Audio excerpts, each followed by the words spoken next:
Salvete omnes. This is a lesson on dependent subjunctive clauses focusing on cum clauses.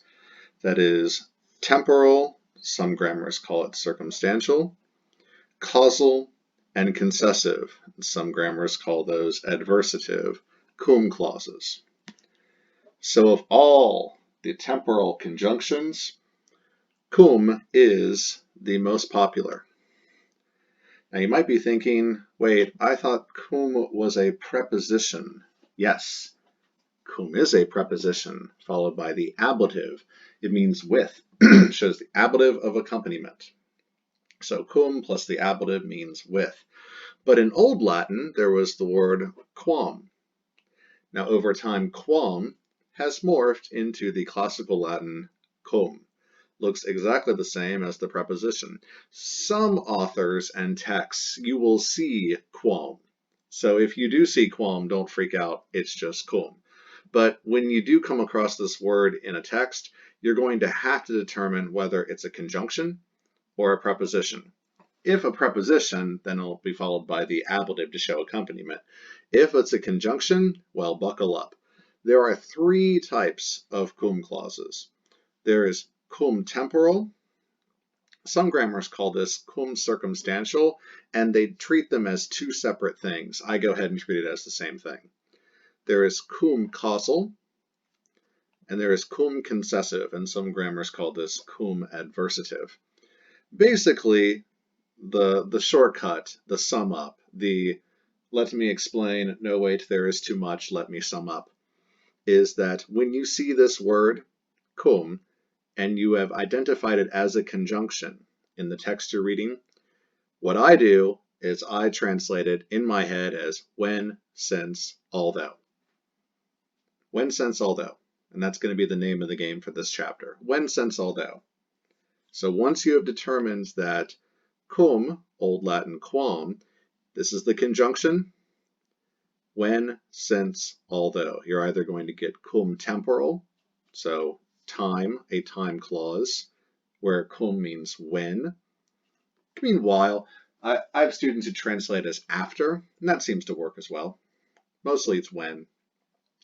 Cum causal, where it's a causal clause, so it's translated as since. You could also say because or as. And then the cum concessive, that's although. You could also say even though. So when, since, although. Now, how do I determine which one is the right answer?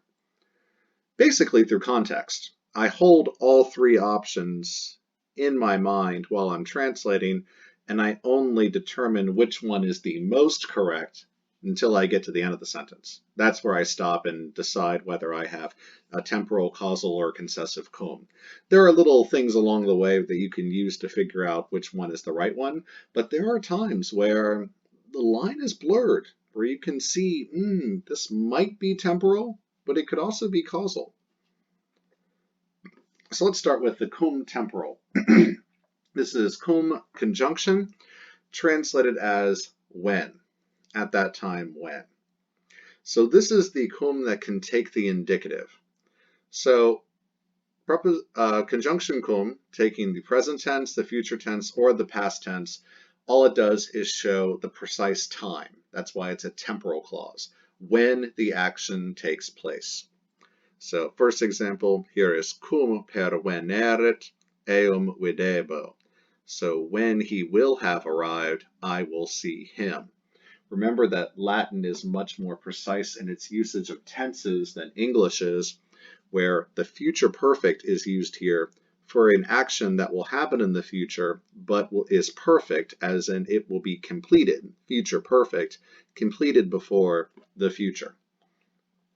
So Latin will make that distinction. Make sure your English, you actually look at the English and determine what the English is trying to say.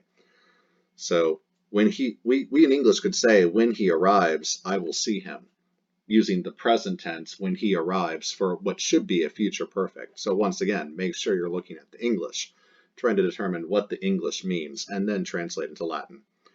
Cum perveneret eum videbo.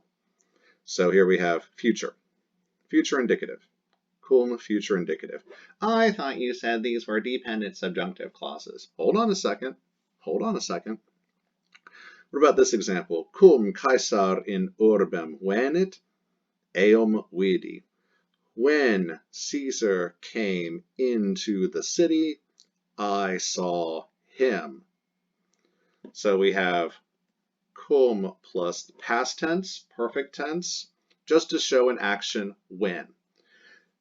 The distinction here is just purely of time. These are temporal. This happens when this happens. So the temporal clause happens at the same time as the main clause. So when, or it's showing a relationship of time with the main clause. So when this will have happened, then I will see him. So it's showing when this action occurred, when the arrival happened in relationship to the main verb. Now cum primum, when first, as soon as, it's like quam primum, only it's cum primum, is followed usually by the perfect tense in Latin, where even the pluperfect might seem more natural in English. So keep this in mind. Cum primum in urbem pervenit, turrim vidit.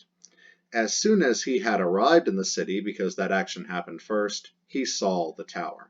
What Latin, however, with cum primum usually uses that in the perfect tense, where in English a pluperfect might seem better. So okay, cum plus the present, future, or a past indicative shows purely the time, precisely the time when the action occurred. When does this action, this temporal clause, take place in relationship to the main clause? Now, some grammars treat cum circumstantial as different than cum temporal. I go ahead and treat them as the same thing. They're both going to be translated when. So cum temporal, translated when. Cum circumstantial, also translated when. It's just the cum circumstantial is a kind of weird little thing that the cum temporal does.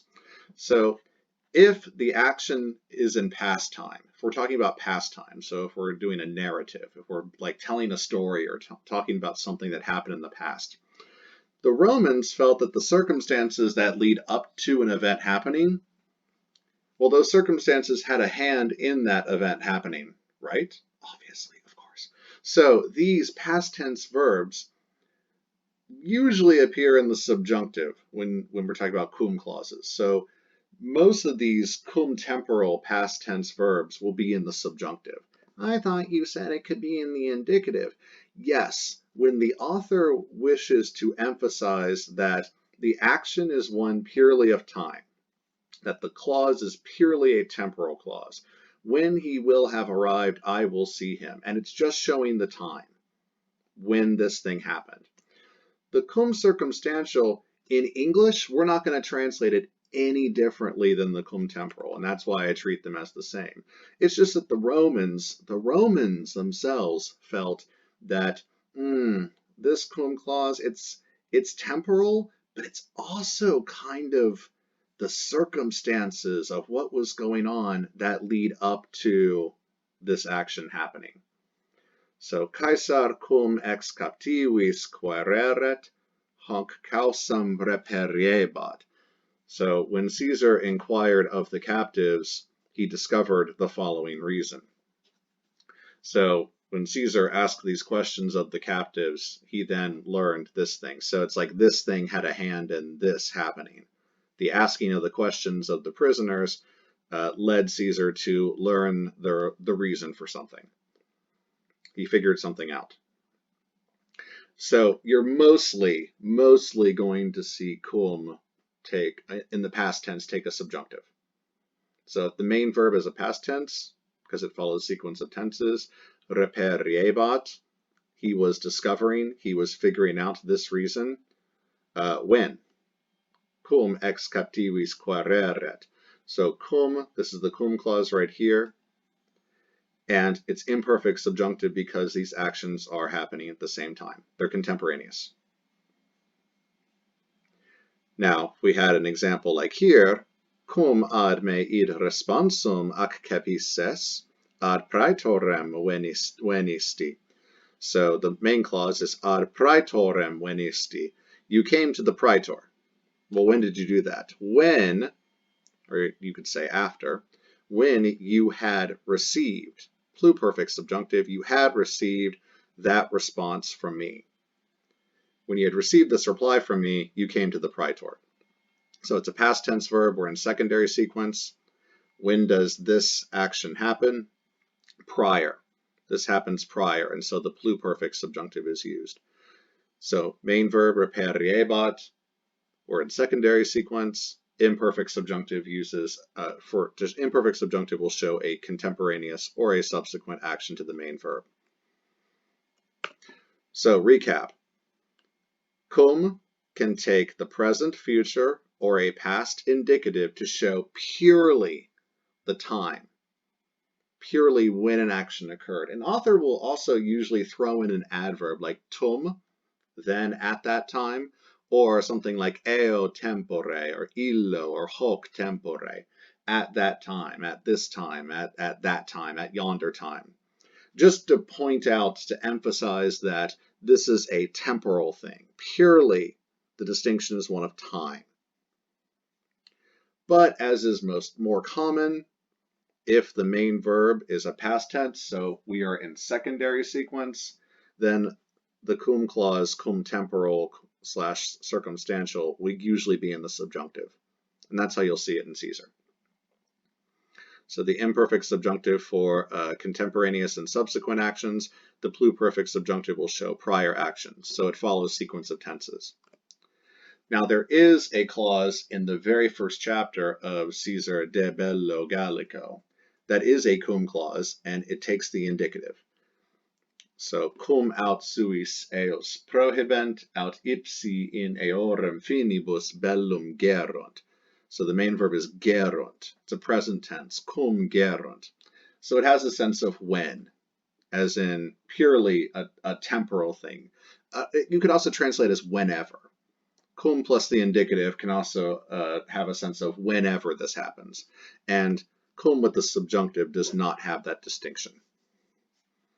So once again, the temporal cum with the indicative is purely one of time. You'll see an adverb like tum, eo, illo, or hoc tempore, just to make sure that you know that it's a temporal cum. Cum domi eram, tum in foro eras. So when I was at home, at that time, you were in the forum. And the tum points out, hey, that cum is definitely a temporal one, which is why we're using the indicative here. Okay, that's the trickiest one. Cum causal is easy. It means since or because. That's why it's a causal clause. It shows because. So instead of using quod plus the indicative, cum takes the subjunctive and means because. It follows sequence of tenses. Quae cum ita sint, Catilina, perge quo coipisti. Since these things are thus, Catiline, hasten to where you've started to go. Aedui, cum se suaque ab eis defendere non possent, legatos ad Caesarem miserunt. The Aedui, since they were not able to defend themselves and their things, their own stuff, from them, some other people, because of this, they then do this main verb. They sent legates to Caesar. Keep in mind, as has been emphasized in these two exemplars, that the favorite word, the main word, or the emphatic word is often taken out of the cum clause, either for emphasis or if the subject of the cum clause and the main verb are the same. So the Aedui are the subject of possent, the subjunctive verb in the dependent cum clause. They are also the subject of the main verb miserunt. It is a favorite Roman practice, therefore, to put the nominative subject first, then put the cum clause. You will see a lot in De Bello Gallico Caesar cum blah blah blah blah blah, Caesar when he did this. Caesar, or you could translate it also as in English perfect active participle. Caesar having verbed, Caesar having blah blah blah. Once again, when you get to a cum, when you see the conjunction in the text, when, since, although. When covers the temporal usage, since covers the causal usage, and although covers the concessive or the adversative usage, where cum introduces a concessive or adversative clause, which means although or even though, meaning it's opposed, it's adverse to something. Once again, like cum causal, it just uses a sequence of tenses. It just means although, which is why you have to sort of plug and chug when, since, although into your translation and see which one works out best when you finish translating. So, cum id posset infitiari, repente confessus est. So secondary sequence, he suddenly confessed, although he was able, imperfect subjunctive, to deny it. Even though, although this could happen, this happened. So it's adverse to your expectations. You're expecting something else to happen, but instead this happens. Cum esset aeger, ad urbem ambulavit. Although esset aeger, although he was ill, even though he was ill, he walked to the city. The main clause will sometimes, not always, sometimes have a tamen, something like tamen, like tametsi, to indicate that the dependent clause, the subjunctive clause, is concessive, is to be translated although. You won't always have a tamen, but you sometimes will. Remember, tamen is usually post-positive. It usually comes second or third in its clause after the first couple important words. So, quae cum ita sint, parebant tamen imperatori milites. Although these things are so, although these things were so this should actually be essent. Although these things were so, parebant tamen imperatori milites. So, quae cum ita essent, parebant tamen imperatori milites. The soldiers obeyed their general. Tamen, nevertheless. So, even though this happened, nevertheless, yet, still, the soldiers did this. They obeyed this word takes the dative, their general. Quae cum ita essent, parebant tamen imperatori milites. See how the tamen kind of sections off the important word, puts it there for emphasis. So, sometimes you'll have a tamen or something like it. Nevertheless, yet, still, to emphasize the adversative nature of the cum concessive.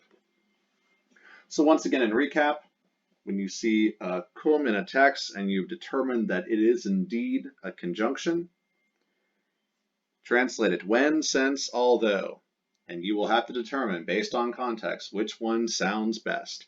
When is the temporal, since is the causal, and although is the concessive or adversative usage.